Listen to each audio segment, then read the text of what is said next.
नहीं तो कई लोग संसार के ऐसा सोच लेंगे कि महाराज 4 लोग बैठ के पी रहे हैं, आपने ही तो कहा था माहौल के अकॉर्डिंग कर लिया करो। ऐसी चीजों में नहीं चलेगी ये सब बातें।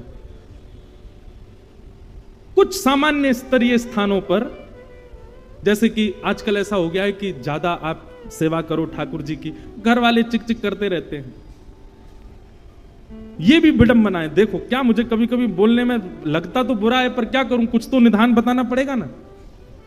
बच्चा खाए पिए दूषित हो जाए, उससे माता पिता को चिंता नहीं है। बच्चा भक्त हो गया, इससे चिंता हो गई माता को, हमारे बच्चे भक्त हो गए महाराज जी, हमारे बच्चे भक्ति करते, कथा सुनते हैं, कैसे काम चलेगा आगे। अरे इस बात की चिंता नहीं है कि वो पीता है, इस बात की चिंता नहीं है कि वो खाता है, इस बात की चिंता नहीं है कि वो गलत लोगों की संगति करता है, इस बात की चिंता हो रही है कि वो भक्त हो गया है। ये कलयुग नहीं है तो क्या है।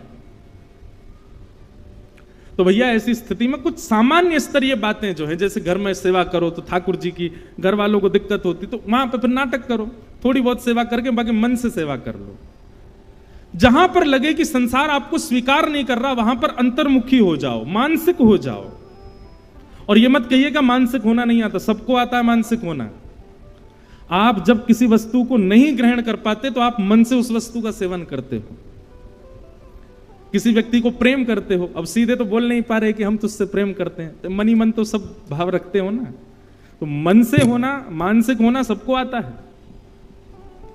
कुछ खाने की इच्छा है लेकिन नहीं खा सकते, तो मन से हम विचार कर लेते हैं। अब विदेश जाने की इच्छा है, वीजा नहीं मिल रहा, तो मन से तो घूमे ही आते हैं ना, इंटरनेट पे देख देख के, ओहो ऐसा है ऐसा है ऐसा है।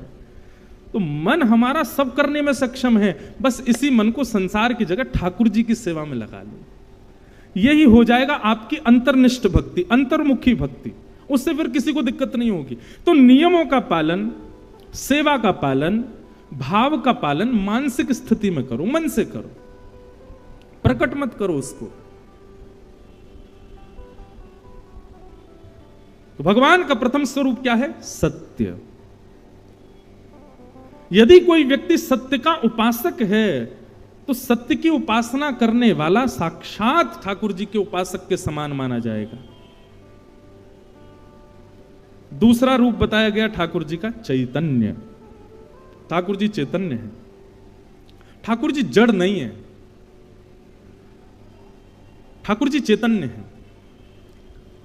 ठाकुर जी के प्रति चैतन्य भाव रखना, यह चैतन्य भाव प्रकट होना मात्र आपके जप तप नियम साधन अनुष्ठान आदि इन सब का फल आपको उसी समय मिल जाता है जिस समय आप ठाकुर जी को चैतन्य मान लेते हो।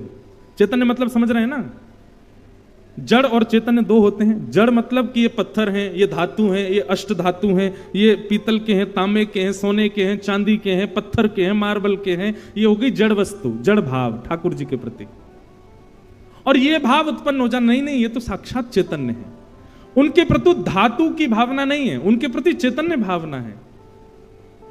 ठाकुर जी के मंदिर में एसी लगवा दिया, क्यों लगवाया? उनको भी गर्मी लग जाती होगी। सर्दी के समय ठाकुर जी को ऊनी वस्त्र पहना दी, क्यों? उनको सर्दी लगती होगी। अभी गर्मियों का मौसम आ गया तो ठाकुर जी को भोजन में वो वस्तु दी जा रही है जिस वस्तु से ठाकुर जी को शीतलता का अनुभव हो। अभी 23 तारीख को, 23 जून को स्नान पूर्णिमा, उस दिन ठाकुर जी खूब जोर से नहाते हैं और उस दिन वस्त्र भी ठाकुर जी गीले ही पहनते हैं, इतनी गर्मी होती है। तो ये अगर जड़ वस्तु मानेंगे तो ये सेवा कभी नहीं हो सकती। आप चैतन्य मानते हो इसीलिए ये सेवा अर्पित कर पाते हो। तो जप की आवश्यकता नहीं, तप की आवश्यकता नहीं, अनुष्ठान की आवश्यकता नहीं, आदि आदि पुण्यों की आवश्यकता नहीं है। आप केवल ठाकुर जी को चैतन्य मानना प्रारंभ कर दो, ये साक्षात चैतन्य है। चैतन्य बुद्धि आते ही आपको सारे जप तप नियमों का फल अपने आप प्राप्त हो जाएगा। आप उनको चैतन्य मानते हो, जड़ नहीं मानते। चैतन्य, चैतन्य भाव रखो। हमारे वृंदावन में एक स्थान है,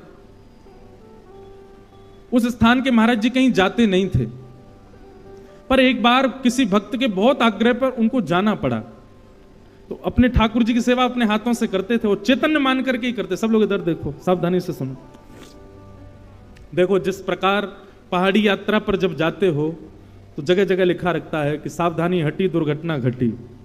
ऐसे ही आप जब कथा में बैठ जाते हो, ये समझो ये पहाड़ी यात्रा है, यहां सावधानी बिल्कुल नहीं छोड़नी है आपको, एक एक शब्द व्यासपीठ का आपको सुनना है।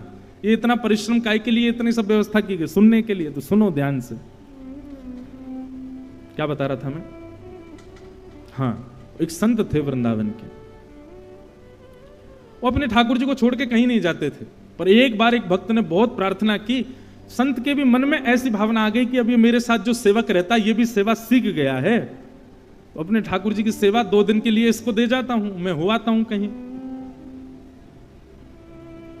सेवक से बोल के गए, सुनो हम 2 दिन के लिए जा रहे हैं, बढ़िया से सेवा करना ठाकुर जी की, और लौट करके आएंगे, अगर ठाकुर जी की सेवा हमको बढ़िया दिखी तो हम तुमको उपहार देंगे। सेवक बोला फिर ठीक है, फिर तो बढ़िया से सेवा करूंगा इस बार। महात्मा तो चले गए, सेवक ने क्या किया, अब उसके हो गए ठाकुर जी, उसने बढ़िया पानी में सरफ घोल करके और लेकर के ठाकुर जी रगड़ दिए पूरे ऊपर से नीचे, सरफ से नवा दिए। और इतना ही नहीं, बर्तन मांजने वाला जो मांजना होता उससे मांझ और दिए ठाकुर जी। एक घर में मैंने भी ऐसी सेवा देखी थी। आपको पता है, जो लड्डू गोपाल की सेवा करते हैं या कहीं भी सेवा करते हैं, ठाकुर जी की सेवा में कभी अंगूठे का प्रयोग नहीं करना चाहिए। अंगुष्ठ का प्रयोग मतलब ठाकुर जी को इत्र लगाते हैं या उठाते हैं बैठाते हैं, तो ऐसा भाव रखना चाहिए, अंगूठा जो होता है सबसे बलवान होता है हमारे हाथ में। सेवा प्रणाली कहती है जब आप ठाकुर जी को अंगूठे से दबाते हैं तो उनको श्रम हो जाता है, उनको लगती है, इसलिए ठाकुर जी की सेवा में उंगलियों का प्रयोग करो। अब बहुत भारी ठाकुर जी हैं तो अंगूठा भी ऐसे स्थान पर लगाओ जहां पर ठाकुर जी को लगे ना, और फिर बैठाने के बाद में कहीं अंगूठा लगाना ही पड़ा है तो उसके बाद भी सहला दो, ठाकुर जी आपको श्रम हो गया। इतनी सूक्ष्मता देखी जाती है सेवा में। ठाकुर जी को अंगुष्ठ का प्रयोग नहीं। आरती करने के बाद आरती ठाकुर जी से दूर रखनी चाहिए, क्यों? उसकी गर्मी ठाकुर जी को लग जाएगी, उष्णता हो जाएगी। कई लोगों के यहां अखंड दीप जलते हैं, पर दीप का स्थान अलग होना चाहिए, ठाकुर जी के मुख पे नहीं। पर यह बात भी है कि ये सब सेवा भाव वहां है जहां भाव से सेवा होती है, जहां केवल और केवल बस करनी है वहां तो कुछ भी करो, पर जहां भाव प्राधान्य वहां छोटी छोटी बातों का ध्यान रखा जाता है। ठाकुर जी सरफ से धो दिए। उन संत को रात्रि स्वप्न में रोते हुए ठाकुर जी मिले, और जब रोते ही हुए नहीं, जहां जहां सरफ लगाया था जहां जहां वहां घाव और आ गए ठाकुर जी को। संत तुरंत लौट करके आए, मंदिर में आकर के देखा ठाकुर जी चमक रहे थे, पहले से ज्यादा सुंदर दिख रहे थे। संत ने पूछा सेवक से, तुमने सेवा की? ठाकुर जी बोले हाँ। सही सही बताना क्या किया? बोले आप वो मत पूछो, ये बताओ ठाकुर जी बढ़िया लग रहे हैं ना? बोले ठाकुर जी बढ़िया लग रहे हैं, लेकिन बताओ तुमने क्या किया? जब बताया कि हमने सरफ से धोए, ठाकुर जी को लेप लगाया गया, ठाकुर जी को औषधि दी गई, ठाकुर जी को सुंदर काढ़ा पिलाया गया, 6 दिन तक ठाकुर जी की ऐसी औषधि से सेवा हुई, तब ठाकुर जी एक दिन स्वप्न में प्रसन्न होकर दर्शन दिए, तब संत को सुख मिला। चैतन्य, ठाकुर जी चैतन्य है, जड़ नहीं है, उनके प्रति जड़त्व की भावना नहीं रखनी चाहिए, साक्षात चैतन्य है। और यदि कोई व्यक्ति चैतन्य मान लेता है अपने ठाकुर जी को, चैतन्य मानते ही फिर वो कुछ ना भी करे चलेगा, बस उसकी चैतन्य बुद्धि ही उसका कल्याण कर देगी, वो ठाकुर जी के प्रति चैतन्य भाव है। चैतन्य भाव आएगा तो सेवा सिखानी नहीं पड़ेगी, सेवा अपने आप करोगे आप। घर में पुत्र जन्म लेता है, बताना नहीं पड़ता कि उसको दूध पिलाओ, बताना नहीं पड़ता उसके कपड़े बदलो, बताना नहीं पड़ता गीला हो गया है चेंज करो। पुत्र घर में आता है तो अपने आप मां को लगता है अब इसको भूख लगी होगी, अब इसको ये लगा होगा, अब इसके ये भाव, ऐसी ही सेवा होती है। ठाकुर जी को चैतन्य मानो, ठाकुर जी जड़ नहीं है, उनके प्रति जड़त्व की भावना नहीं। और आप विश्वास मानिएगा, जिस दिन से आपने चैतन्य मानना प्रारंभ, और सुनिए केवल ठाकुर जी नहीं, अपने गुरु को भी चैतन्य मानो, गुरु के प्रति भी चैतन्य भाव। मानव का कल्याण केवल 2 लोग कर सकते हैं, और दोनों ही गकार हैं, गा से प्रारंभ होते हैं। पहला तो ग्रंथ और दूसरा गुरु। जिसके जीवन में ये 2 ग नहीं है, ग्रंथ और गुरु, उसका जीवन पशु के समान है, पशुवत है। या तो ग्रंथ को स्थान दीजिए जीवन में। लेकिन एक बात और सुनिएगा, केवल ग्रंथ को स्थान दिया, गुरु को स्थान नहीं दिया, तो भी कहीं ना कहीं फिसल जाओगे। ग्रंथ गुरु दोनों जीवन में चाहिए। अब गुरु जीवन में चाहिए, इसका मतलब दीक्षा हो, हम किसी प्रणाली से, किसी परंपरा से बंध जाएं। अगर आपका विश्वास अटूट है तो बंद हो, लेकिन सबसे पहले दिशा ग्रहण करो, सबसे पहले विश्वास अटूट करो उस स्थान पर, उस गुरु पर। विश्वास कैसा अटूट कि गुरु ने कल कह दिया ऐसा तो ऐसा, गुरु कह दे कि दिन तो दिन, गुरु कह दे रात तो, इतना विश्वास हो जाए तब ग्रहण करो। कबीरदास जी के प्रसंग में ऐसा आता है, कबीरदास जी की पत्नी इतनी अनुकूल थी उनके, दोपहर का समय 12 बज रहे होंगे, उस ऊपर आकाश में सूर्य टिमटिमा रहा है और श्री कबीरदास जी सुई में धागा पिरो रहे थे और धागा पिरोते पिरोते अपनी पत्नी से कहते हैं, अरे सुनो, दीपक लेके आना जरा, बाहर बैठे हैं प्रकाश में, दीपक लेके आना, मुझको धागा डालना है सुई के अंदर। पत्नी इतनी अनुकूल थी कबीरदास जी की, वो ये नहीं पूछती थी कि सूर्य निकला हुआ है, इतना प्रकाश हो रहा है, तुम अब दीपक जला के क्या करोगे, दीपक लेके आई रखी। ऐसा विश्वास गुरु के प्रति। जब तक नहीं हो तब तक मैं आपसे हाथ जोड़ूं, कहीं दीक्षा मत लो। दीक्षा तभी लेनी चाहिए जब इतना विश्वास आपका गुरु के प्रति हो। इसीलिए मैं दीक्षा नहीं देता, अभी मैं शिष्य परंपरा अभी प्रारंभ ही नहीं की है। पहले दिशाएं ले लो, पहले खूब कथाएं सुन लो, कथाएं सुनकर के दिशाएं लेकर के जब आपको लगे कि हां अब जो कह देंगे सो हमारे लिए अध्यादेश, और मुझे भी लगेगा कि हां अब मैं इस योग्य हो गया, तब दीक्षा देंगे। तब तक केवल दिशा ग्रहण करो, तब तक पहचानो, जानो। तो गुरु के प्रति और ठाकुर जी के प्रति, दोनों के प्रति चैतन्य भाव रखो। जब तक चैतन्य भाव नहीं रखोगे, अब चैतन्य भाव है तभी दरबार में वसंत शाह, पारू शाह जी वर्षों पहले हुए, ऐसा नहीं, आज भी हैं। अब मुझसे एक बार किसी ने पूछा, आपके वृंदावन में निधिवन में ठाकुर जी रास करते थे? मैंने थे नहीं हैं। वृंदावन में ठाकुर जी ने ये लीला की थी नहीं, अब भी करते हैं। ये था, ये थे, हैं में बदल जाए, इसी को कहते हैं चैतन्य। नहीं आता है, अपने ऊपर जिम्मेवारी रखोगे तो सुख दुख सबके करता धरता आप स्वयं हो।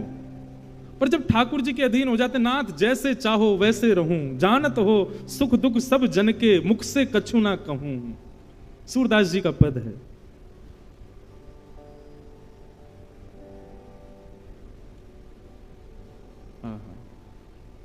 कबहू का सुरंग चढ़ूं हिंडोला, आप चाहो तो कभी सोने के रथ पर मैं बैठ जाऊं, आप चाहो तो मैं कभी पैदल भी चलने लग जाऊं, आप चाहो तो मैं कभी 56 भोग पाऊं, और आप चाहो तो मैं 2-2 दिन तक भूखा भी रहूं, मुझे सब स्वीकार है नाथ। एक बात मेरी बहुत ध्यान से सुनिएगा, ठाकुर जी के चरणों में चढ़ने के बाद आप देते हैं तब केला होता है, पर चढ़ने के बाद प्रसाद। केला खरीदते समय हाथ से गिर जाए कोई दिक्कत नहीं, पर मंदिर में चढ़ने के बाद हाथ से गिर जाए तो सिर से लगाओगे, अरे अरे प्रसाद है। प्रसाद की इतनी महत्ता क्यों है?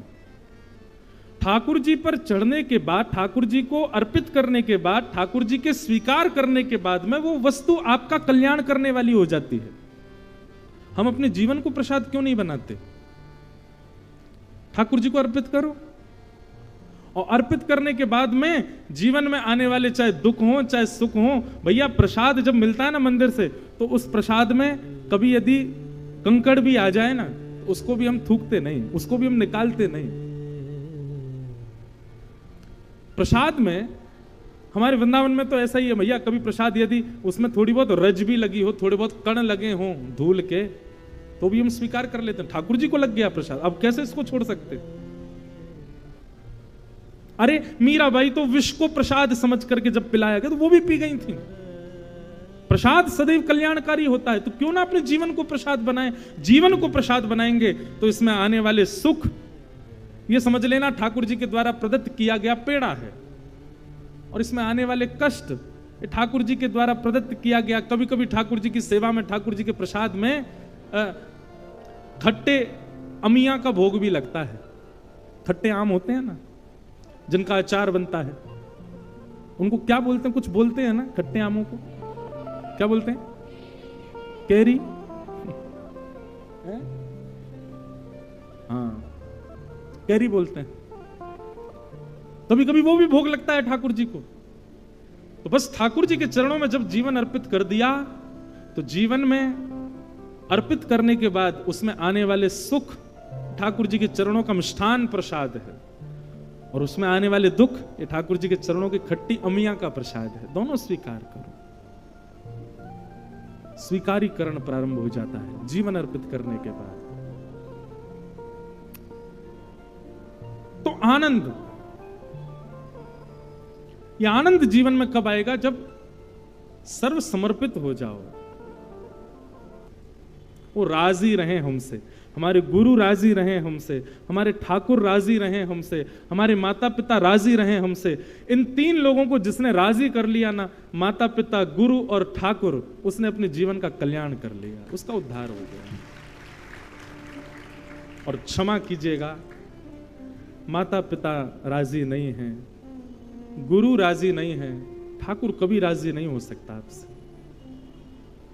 मुझे एक नासिक में किसी ने प्रश्न किया कि महाराज जी बच्चों को सेवा कैसे सिखाएं ठाकुर जी की? मैंने कहा सबसे पहले अपनी सेवा कराओ जबरदस्ती। ये जितने माता पिता बैठे हैं यहां पर ध्यान से सुनो, शाम को आधा एक घंटा अपने बच्चों को बोलो इधर बैठो पास में, पैर दबाओ हमारे, चलो। वो पहले शर्म खाएगा, लेकिन उसका नियम बनवाओ, वो बिना पैर दबाए रह ही ना पाए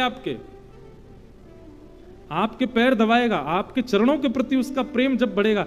अभी लोग क्या करते हैं, छोटे छोटे बच्चों को चलो हनुमान चालीसा याद कर लो, चलो गायत्री मंत्र याद कर लो, चलो स्तुति याद कर लो, फिर मुझसे मिलने आएंगे, वहां आके महाराज जी को सुनाओ, श्लोक सुनाओ। अच्छा है सुनना भाई, श्लोक याद करवाओ, हनुमान चालीसा याद करवाओ, लेकिन उसको प्रणाम करना नहीं आता तो क्या सीखा उसने? हम एक बात कहें, बालक जैसे 4-5 वर्ष का हो जाए, उसको सबसे पहला अपना भक्त बनाओ। माता पिता का पहला दायित्व सबसे पहला अपना चेला बनाओ उसको। और जब वो आपका दास बन गया ना, तो 11-12 वर्ष की आयु होते ही वो अपने आप ठाकुर जी का दास बन जाएगा। आपने अपना शिष्य नहीं बनाया, आपने अपना सेवक बालक को नहीं बनाया, वो ठाकुर जी का सेवक कैसे बनेगा? कभी नहीं। इसलिए छोटे छोटे बच्चों को स्तुतियां बाद में याद कराना, जब उनकी हो जाए मति इतनी तीव्र हो जाए कि हाँ वो याद कर सकते हैं, कराइए याद। और याद करानी है तो ऐसे कराओ, चल पैर दबा, मुझे हनुमान चालीसा सुना, चल पैर दबा, थोड़ी देर मेरे पैर दबाओ, हाथ दबाओ, चलो मुझे भोजन कराओ, थोड़ा ऐसे कुछ ना कुछ कराते रहो, अपनी सेवा कराओ बच्चों से। और आप तो उस भूमि में बैठे हो जिस भूमि में मातृ पितृ भक्ति देख करके साक्षात ठाकुर जी वीट के ऊपर, ईंट के ऊपर प्रकट हो गए, श्री पंडरीनाथ भगवान, श्री विठल भगवान। ये महाराष्ट्र की भूमि है, यहां पर तो ठाकुर जी ईंट के ऊपर खड़े हैं, और पुंडलीक का ना जप है, ना तप है, ना अनुष्ठान है, ना कोई नियम है, ना कोई व्रत है। पुंडलीक ने कुछ नहीं किया है, केवल अपने माता पिता की सेवा करी है। उसके प्रताप से द्वारिकाधीश खड़े हैं यहां पर। सबसे पहले बच्चों को अपना शिष्य। और एक बात सुन लीजिए, ये 4-5 वर्ष के बालकों को अपनी सेवा प्रारंभ करवाना, अपनी सेवा, मुझे बहुत गुस्सा आता है जब मैं बालकों को देखता हूं 8-9 वर्ष 10 वर्ष की आयु के, जब वो अपने माता पिता से ऐंठ करके बात करें या उनसे भी उनको उत्तर दे दें, प्रत्युत्तर नहीं। भय होना चाहिए बालक के अंदर आपके प्रति, वो नहीं बोल सकता आपके सामने। 16 वर्ष तक के बालक को ऐसे ही रखना चाहिए, अपनी सेवा कराओ, अपना उसके प्रति मित्रता भी रखो, प्रेम भी रखो। पर क्या सेवा करने बालक के प्रति प्रेम नहीं होता? होता है। और इसके पीछे एक लॉजिक बताऊं भाई, कहीं भी जॉब करने जाओगे तो पहले रिज्यूम चेक किया जाता है आपका, और उसमें ठीक है अगर आप नए नए आए हो तो आपको जॉब मिलने के चांसेस कम होते हैं। पहली बार यदि आपको कहीं पर किसी में जॉब अप्लाई करोगे तो जॉब मिलने के चांसेस भी कम होते हैं, और दूसरा फिर सैलरी भी कम होती है अगर मिल भी जाए जॉब तो। लेकिन दिख जाए कि एक्सपीरियंस दो, बड़ी बड़ी कंपनियों में जा चुके हो, खूब महाराज घिसे हुए हो, तो आपकी स्टार्टिंग ही बढ़िया लेवल से होती है, बढ़िया सैलरी दी जाती है, आ जाओ चलो ये पोस्ट है आपकी। ठीक वैसे ही ठाकुर जी अपना भक्त बनाने से पहले रिज्यूम चेक करते हैं, कितनों की सेवा करी है। और जब रिज्यूम में ये दिखता माता पिता के पैर कभी नहीं दबाए, सेवा ही नहीं करी माता पिता की।